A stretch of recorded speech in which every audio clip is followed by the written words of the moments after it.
Welcome to the weird and wonderful world of the Rolling Stone, where we ask, can the best of Star Wars survive the worst of its fans? The Star Wars fanbase really seems to be the most kind of toxic. An incredibly interesting intellectual article where it thinks the best of Star Wars is The Acolyte. And the worst of its fans is the fans. And they have to mean that, right? Because they can't mean anyone else. The Acolyte was cancelled because nobody liked it in the audience. This was a show that was made for the critics. It was made for the California class. Childless cat lady? And it was cancelled because of low viewership. Now, none of that is surprising, but it does mean that Rolling Stone's worst of its fans does just mean the majority of them. Because if they were a tiny fraction, then all the good fans would have turned up, and it wouldn't have had low viewership. So this title might just read, can the best of Star Wars survive fans? And that's only if you think The Acolyte is good, an ever shrinking percentage. But as the petition to renew The Acolyte hits 50,500 signatures, a significant number of which I think are just people that want more YouTube reviews. They're like, please, come on Disney, burn some more money. That might actually be more viewers than the show got. The Rolling Stone decides to ask, before Star Wars can have another successful show, I hope they're not referring to this one, some vocal parts of the fandom have to reckon with what they really want out of the franchise. And I think they know what they want, and it's not this. Now, the problem with The Acolyte is that it was everything that Hollywood wanted. It was the culmination of all their ideas turned up to 11. It was no wonder they wanted Amandla to lead it. She is a true believer. Her entire career has been based upon these ideas. If you tell someone that you don't see their race, you're actually discrediting their entire experience when thinking about your own privilege. And so she was the great main character, the ultimate symbol of everything that California and Hollywood had been building up to. Its problem was, nobody wants that. And you can see that in this article, where they're actually talking about essentially the downfall of Hollywood. That it's California versus the world. The race to nab film and TV productions. Because quite frankly, California isn't the place it used to be. Even going against New York dispensed $124 million in tax credits to Paramount Global, where California did just $71 million to Paramount Global. People are not filming in Hollywood anymore. And as you can see from scripted TV and movies that we're filming, the red line is from 2022, black line is from 2024. A 40% drop in activity. So what the Rolling Stone fails to grasp is that, well, it's not just Star Wars which is having the issue. This is all Hollywood productions. And while this article focuses solely on the tax incentives as California's loss of movie production, I think it's a little bit more than that. To get the California tax breaks for your production, you also have to fall under their diversity requirements. And this would require any production in order to qualify to basically look like California's population, both in front of and behind the camera. This means that entertainment, not being about making the best entertainment, is baked into Hollywood productions itself. And so, it's not the fans which have a problem with Star Wars or are causing its downfall. This is the very idea of Hollywood itself, and The Acolyte was the peak of that. And so when it goes, like most popular culture, the Star Wars fandom has become inundated with loud, conservative, and in some cases, incredibly racist voices. The call is coming from inside the house. We traced the call. It's coming from inside the house. It's coming from inside the house. These views are baked into Hollywood itself. You're the ones which are making it important, and that is why you're failing. You were the ones doing the action, putting this out on the screen. Everyone else is just reacting to it. And as it's your job to give them what they want, by definition, the fans can never be wrong. But while Disney has never said that these voices are directly impacting what shows get made, they have to. You can't make shows that the audience doesn't want, otherwise we know what happens. The shows get cancelled because they have low viewership. My favourite point is actually by Paul Tassi in this Forbes article, where it goes, it got cancelled due to low viewership. This was likely a pushback against the idea that this was somehow done to placate toxic fans who review bombed the show. So, what do you think? I think it's a beautiful lie. It's like, that's exactly what it was. Those toxic fans who negatively reviewed the show are the audience, and so because they didn't like the show and gave it a negative review, they didn't watch it, which resulted in low viewership, and so it got cancelled. Now I know people aren't very smart, and actually maintaining two things in their head is extremely difficult for them. This actually means that following a logical path is nigh on impossible for the average journalist. But please, if we concentrate really hard, maybe we'll get there eventually. It might be possible to understand both cause and effect. You know, live in the world as it actually is, rather than how we wish it to be. But the vocal minority of Star Wars devotees, the audience, keep limiting what they'll accept as true Star Wars. Obviously, if Mr. Blobby came falling down the stairs holding a lightsaber, it wouldn't be Star Wars, would it? Star Wars is a thing, it's a fixed thing, and it doesn't change. That's why it's Star Wars. Because if you got Star Wars and changed it, it would be something else. I'd love to know, Rolling Stone, did you video record the interview for this job? Because that would be funny. What experience do you have making up bullshit? These fans say they're fighting for the future, but if they can't accept any stories that they don't recognize, they could be closing themselves off to any future at all. This is my favorite argument, by the way. If you won't accept trash, well, we won't give you anything, okay? I think most fans of IPs would prefer nothing than you absolutely destroying the IP. It would have been better if the Wheel of Time TV show had never been made than the one we got. That's gaslighting. That's what it is. And that's the thing. This isn't a zero-sum game. People can already like what's there. They don't need to let you destroy it. And they don't need to let, like, some weird Californian abomination, like this twisted, unrecognizable version of it. Like, what would Star Wars be like if it was evil? I'm just thinking, now she can do the dishes remotely. That's what Quimere really wanted. Before it can have another successful show, the loudest voices need to realize what they want to return never existed in the first place. That's right, every single Star Wars fan on Earth is deluded. It takes a remarkably cocky, egotistical, arrogant twat to think that, doesn't it? Really is just like peak entitled journalist that thinks they can just come out and gaslight millions of people. What you want never existed, but I can go and watch it, like, now. No, it didn't exist. So then they say that the problem with a lot of it was just, well, it was just market was oversaturated and fans just got tired of it. It wasn't actually a problem with any of the show. It wasn't that the shows were crap. No, they were just bored with too much good content. However, the low audience scores, angry YouTube rants, and really long Reddit threads. I'm sorry I have a short attention span. Maybe looking up TikTok reviews would be more your speed. Welcome to a day in my life as a Twitter employee. Had some red wine that's on tap. There is a content format for everybody. Can really boil down to one question. Who determines what is real Star Wars? The audience. This isn't even difficult. If something is really good, then word of mouth should carry it and carry it to success.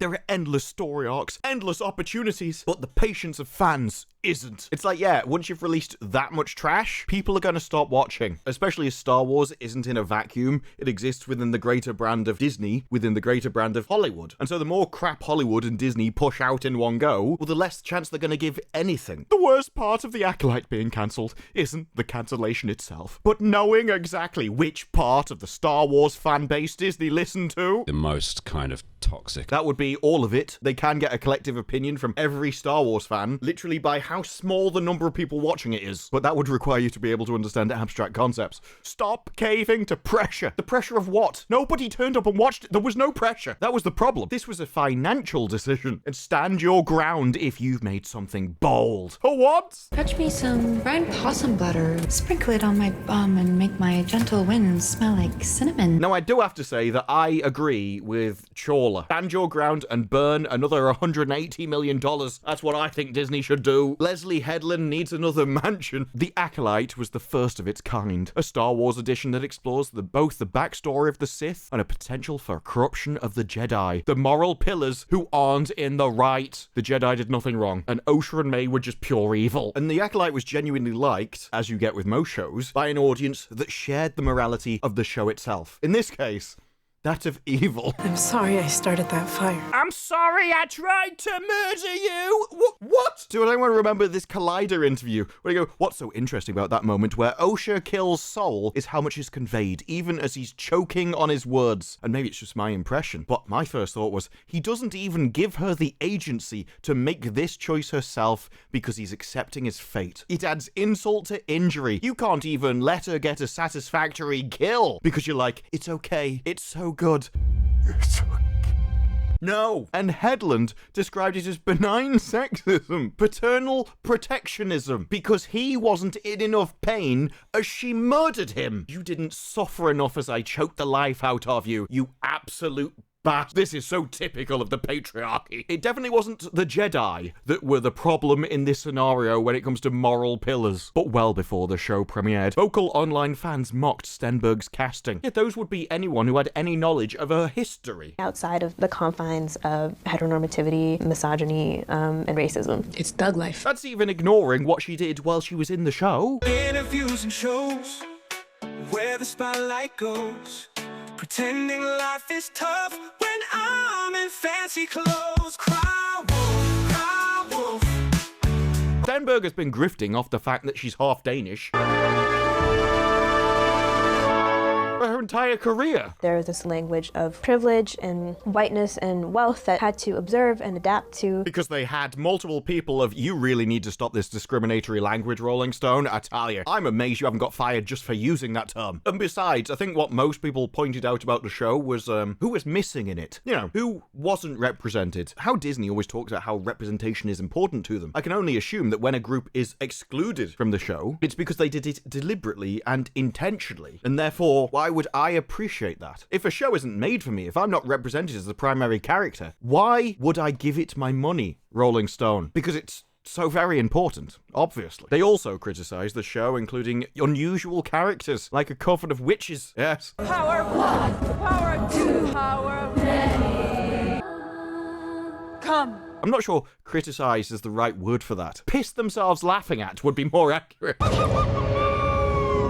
Hilariously enjoyed is another term. Fans were upset with what they called a social justice warrior direction. It's not what they called, it's what the show itself described itself as. In a very woman-centered world, Star Wars is very like patriarchal. It's kind of cool to have like this sort of woman-centered figure. My character, you know, she's a powerful leader. Yes, yes. Once again, you're confusing the audience's reaction with the show's initial action of marketing. Just because the audience don't like your new religion, that's not their problem. It's yours. And how you did a really piss-poor way of actually convincing them about it. You really should be trying to win them over rather than assault them. Reception of the series was mixed. Yes. I would say arguably the gayest Star Wars. I'm frankly into it. Yes, it was mixed for 18% of the audience. I mean, they are true. It's not 0%, which means it's mixed. Technically correct is the best form of correct. Though, with people praising performances from Jacinto, true. Lee Jung-jae, true. And Stenberg, I'm surprised you could type that with a straight face. I mean, earlier, I actually gathered footage of Stenberg practicing for her acting performance. Because Disney is not about making movies anymore. They're building humanoid robots that can move, just like us. Implements mutual gazing behavior demonstrating the illusion of life. That's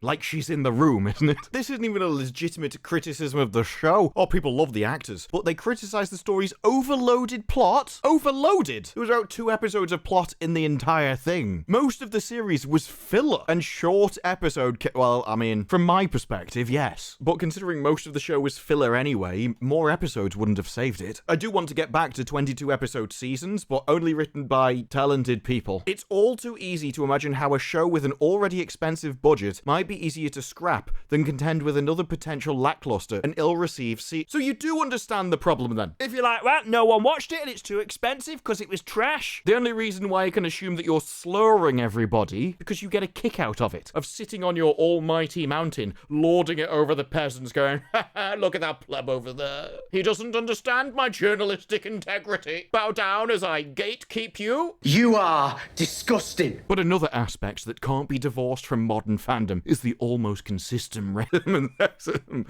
that leads to, you just love your insulting discriminatory terminology, don't you, Rolling? I would fire you for this. Receive when they're cast in Star Wars related product. It's consistent. Which is pretty horrific when you think about it, that Disney as a company would knowingly and intentionally subject people to this. I mean, it is going on, right? I mean, it must be, right? Because Rolling Stone said it. So if it is, why would you subject an actor to that? Seems horrific. Because you could have just hired somebody which the fans actually wanted, but you decided, no, I'm going to get this person and deliberately put them into a role where I know they'll be subjected to abuse. That seems almost evil in itself. Do you get a kick out of humiliating them or something? Because that's the only logical conclusion from your failed narrative. I mean, Stenberg, after her complaining, whined. This is talking about code switching, talking about how to be black, how to not be black. Yeah, that's what she's... I'm a victim, everybody! That was right before she came out and just attacked the audience that she needed. I said white people cry, what's the call? Perfect example in how not to market your show. That was. Been very painful for me because people actually criticize my inability to act, and it's not something that I want to think that you can emotionally prepare for. That's why you should practice stoicism and, you know, grow up. You don't manifest his addiction, diseases, and hate. I think your son's tumor was caused by racism.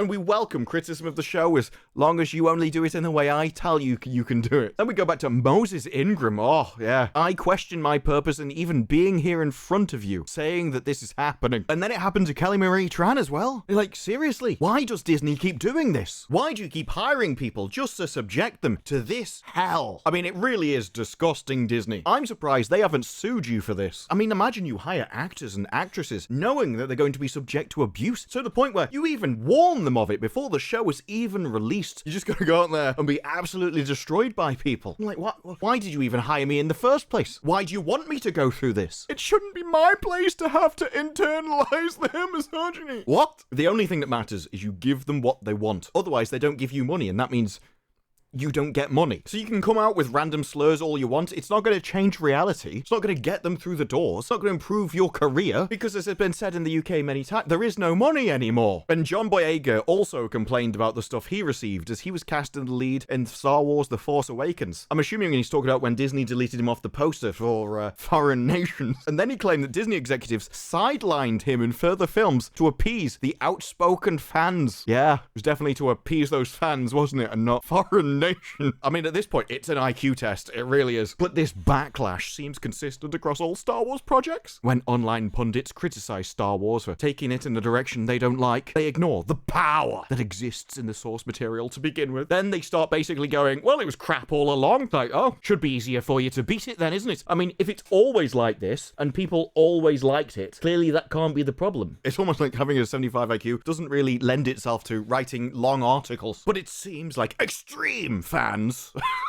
Extreme! Parkour! Parkour! We're not just fans now. You're not just fans or dedicated fans or even fanatics. No, it's extreme fans. These are the fans that watch Star Wars as they're parkouring across the city. Parkour! Parkour! They've got a mobile phone attached to their wrist as they're hopping across all the city shouting, extreme! Extreme! Watching the Death Star explode as they're snowboarding down a mountain. Extreme! Those are the best kind of fans. The truly dedicated among us. They don't realize they're creating a space where even the truest of No, surely the extreme fans must be the truest fans. They must be, right? Because they extremely like it more than anybody else. They're probably the best audience to try, because if you can give them what they want, everyone else will love it. Star Wars' problem is it's going after a new, more modern audience, rather than the ones that Star Wars was actually made for. So if you want a target demographic of Star Wars, I would definitely target those extreme fans. The truest fans. Let's be real. If you thought you could make the next great Star Wars iteration, but you knew that your project could be lambasted simply for casting with a term that I would fire you for, is that where you would invest your time? I mean, sure. What about it? Try and break this down slowly for the racist journalist at the Rolling Stone, shall we? I don't go around making projects by counting how many of each colour there are. And so, I made a Star Wars project that ended up looking like your average BBC series a couple of decades ago, wouldn't be a big deal to me. It's you that care about that kind of stuff, Rolling Stone. I'd just hire the best people for the job, and then the audience would like it. Strange how that works. This is advanced marketing here for the Rolling Stone author. I've never understood how trade works. Choosing between two roles you believed in. Would you pick the one that came with an almost guaranteed hate campaign? Well, it depends. Are you somebody who's talented, or are you a useless hack that should have been fired from Hollywood many, many years ago? Really comes down to how Californian are you?